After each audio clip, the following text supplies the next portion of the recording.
Right, so here's the question. For someone who advocates so heavily for physical media, why do I have so many digital games? Right, perfectly valid question, but let's have a look.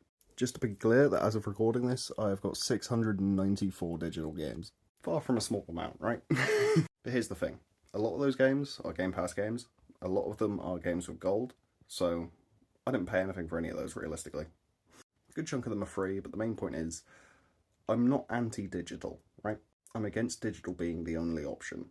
And there's only ever two times I'll actually sit down and buy a digital game, right? When it's significantly cheaper than buying a physical copy.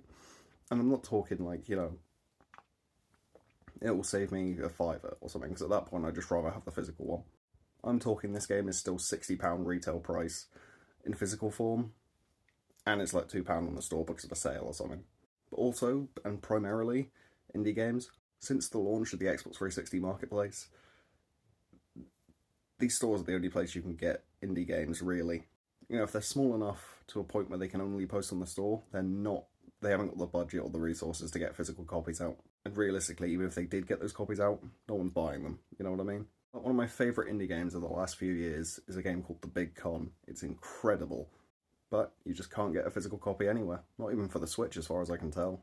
And the Switch isn't exactly expensive to get physical games out for. It's basically an SD card. That's basically all there is hardware-wise.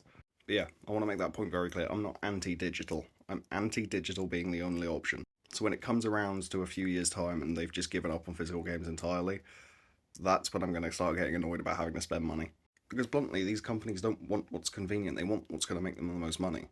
And I can't really blame them for that, but at the same time, there's a certain level of fan service that we just kind of expect.